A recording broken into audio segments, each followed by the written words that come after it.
Welcome back to the Coach's Corner. John Stanko of ICGales.com, being joined by Director of Cross Country and Track and Field here at Iona College, Ricardo Santos. Coach Santos, cross country season has wrapped up. When I say that your men's team finished 12th at the NCAA Championships, what's the first thought that runs through your mind? Bittersweet. I think it was a season where we had a lot of ups and downs. We expected more than just than finishing 12th. We felt like we had a team that could place in top 10, possibly in the top 6 or 5. But it just didn't. We just didn't come together in that sense. Like I said, we had a lot of ups and downs. Had some guys go down with injuries in the summertime. Didn't get the training that they needed, and then when we got them back, we had other guys kind of go down too. So, we got everyone back by the end. It's just we didn't have. We weren't at the fitness level that we needed to make that next jump and to be into that top 5, top 6 range. That being said, we're not taking for granted a top 12 finish. It's a great accomplishment, being 12th in the nation. And so, we'll take that and we'll learn from the experience and make us a better team in the future. You mentioned the ups and downs. What was the highest peak for your team this year, you think? I think our highest peak was probably NCAA regionals. That was probably our best team race there. It was some tough conditions in Buffalo with a really muddy course and the cold. And, it's tough when you run 2 10Ks back to back. And, maybe that took a little bit more out of us than we anticipated, the weather and the footing. Everyone's got to go through their regional and get to the NCAA championships, and everyone's got to run 2 10Ks in 8 days. So we'll take that as a learning experience, and it'll make us a better team in the future. On the women's side, freshman Egley Moriente earned the individual bid to the NCAA Cross Country Championships. As a freshman, a rookie, what do you think she learned from taking part in the biggest race of the season? I think she learned that there's a lot of great talent out there. This race, the NCAA Championships for this age group, is probably the best race in the world, the one that's the deepest and has the most talent. So I think she learned that. I think she was, I don't want to say hard on herself, but hard on herself because she wanted more. When you get to this level, you go through that. You have athletes that want more, expect more out of themselves. But I thought she handled it really well for the first time at an NCAA Championships, and I think she learned a lot. She gained experience, just kind of what to do on race day, kind of how to kind of stay flexible and loose in race day, especially when they, change the time of the race the day before. So you have to be adjustable and you have to be kind of, you got to go with the flow a little bit. So. But yeah, I think she handled it well. I think she got a lot of good experience out of it for the coming years.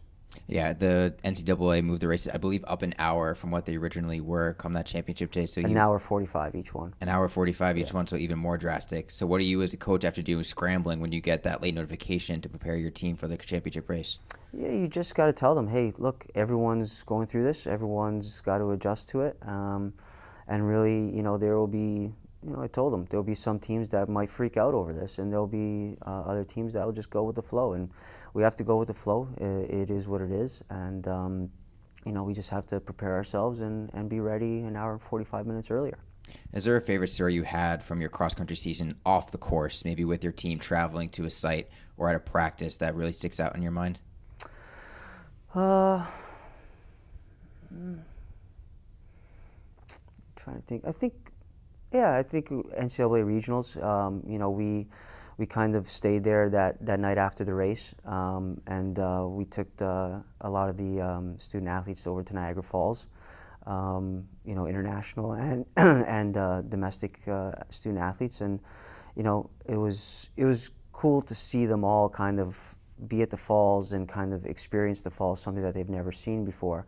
And I think that, they bonded really well over that, and I think that was a really cool experience to have this year.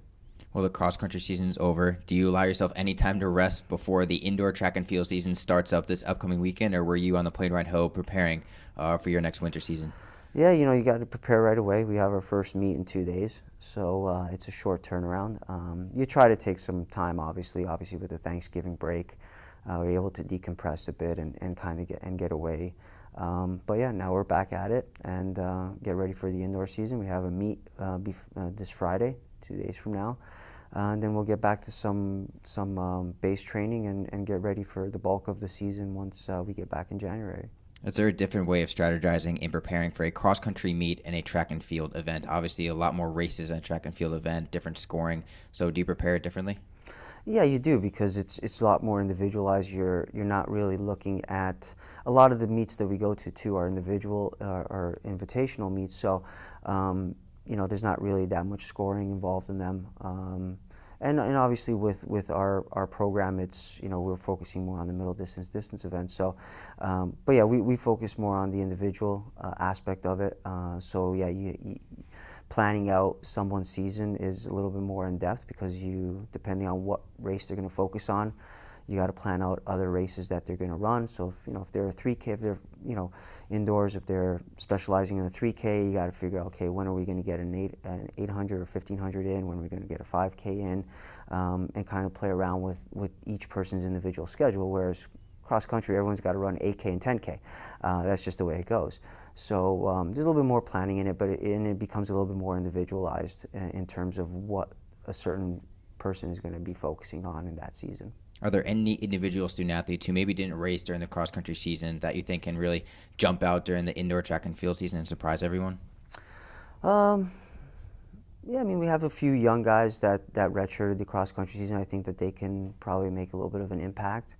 We get a few girls back from redshirting as well. So, so that there could be a few out there, but right now we're just kind of focusing on training and kind of seeing where that takes us.